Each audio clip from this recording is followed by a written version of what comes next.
మీ business ఏదైనా మీ ఊర్లో promotion చేయాలంటే అది సుమన్ టీవీతోనే సాధ్యం. ఇప్పుడే సంప్రదించండి. నమ్మకాన్ని వలగా వేసి ఒక హోటల్ యజమానిని మోసం చేసిన ఘటన సూర్యాపేటలో హాట్ టాపిక్ గా మారింది. అసలు లంకె బిందెలు ఉన్నాయంటూ ఏకంగా ఒక హోటల్ యజమానిని 20 లక్షలకు పైగా బురిడి కొట్టించిన యువకులు ప్రస్తుతం పోలీసు అదుపులో ఉన్నారు.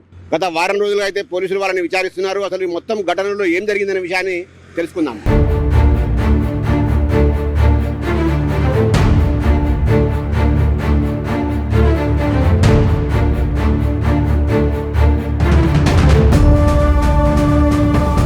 బంగారపు నిక్షేపాలు ఉన్నాయి, లంకె బిందెలు ఉన్నాయి. కానీ వాటికి తీయడానికి ఖర్చు అవుతుంది అని నమ్మేవాళ్ళకి మనం ఒక హోటల్ యజమానిని నమ్మించిన ఘటన సూర్యాపేటలో చోటు చేసుకుంది. ఇది మొత్తం కూడా హాట్ టాపిక్గా మారింది.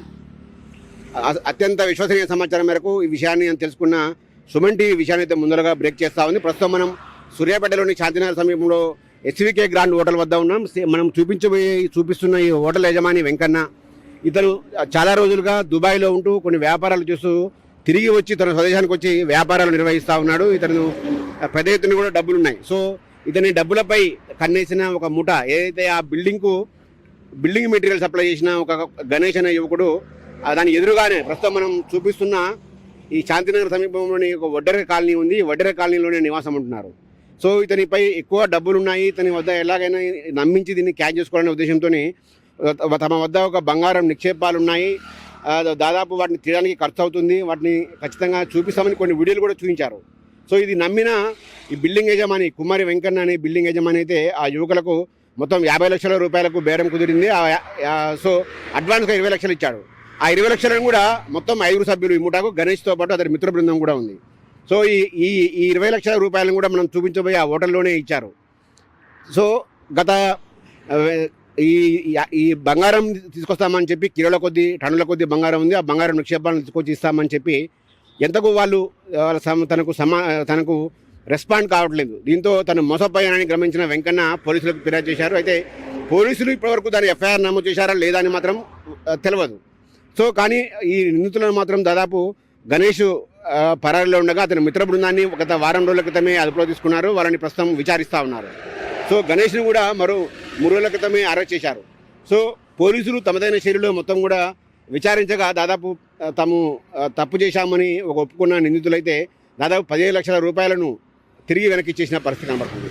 కానీ మిగతా 3 లక్షల రూపాయలు కూడా తాము ఇవ్వలేమని చెప్పిన పక్షంలో ఆ 3 లక్షల రూపాయలను కూడా మేము గుర్తులేని మధ్యవర్తులను నమ్మి వాళ్ళని నమ్మి మోసపోయామని కూడా ఎవరైతే ఈ గణేష్ బృందం ఉందో వ్యాపారిని హోటల్ యజమానిని మోసం చేసిన గణేష్ బృందం తేల్చి చెప్పింది. సో పోలీసులు అయితే మొత్తానికి ఇప్పటికి 15 లక్షలు రికవరీ చేశారు. కానీ ఎక్కడా కూడా ఈ విషయాన్ని బయటికి పొక్కడకుండా పోలీసులు ఇటు జాగ్రత్త పడడంతో ఈ విషయంపైన కూడా పలు అనుమానాలు వ్యక్తమవుతున్నాయి. అసలు ఏం జరుగుతుంది, ఈ వ్యాపారి ఎవరు, వ్యాపారి 20 లక్షలు ఇవ్వడం నేరం కాదా అంటూ కూడా కొన్ని సందేహ ప్రశ్నలు అయితే సమాజం నుంచి వెలువెత్తున్న పరిస్థితి కనబడతా ఉంది.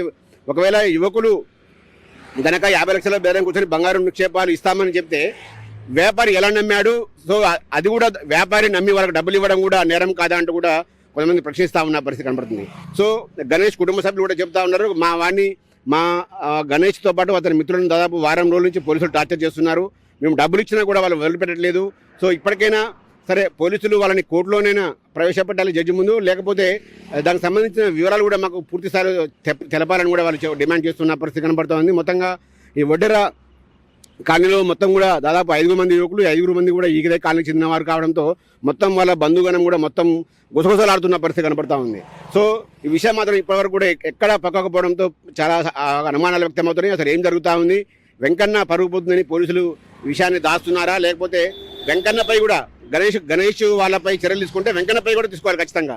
సో ఈ విషయంలో వెంకన్న పోలీసులపై పెద్ద ఎత్తున తనకున్న పలుకుబడితో ఆర్థిక అంగబలంతో పోలీసులపై ఒత్తిడి తీసుకొస్తున్నట్టు తెలుస్తూ ఉంది. మొత్తంగా ఈ విషయంపై పూర్తి స్థాయిలో పోలీసులు మాత్రం క్లారిటీ ఇస్తే పూర్తి వివరాలు తెలిసే అవకాశం ఉంది. మరి పోలీసులు ఇప్పటికైనా స్పందించి సమాజానికి అసలు జరిగిన ఘటనపై పూర్తి స్థాయి విషయాలు వెల్లడించే ఆవశ్యకత మాత్రం ఎంతైనా ఉంది.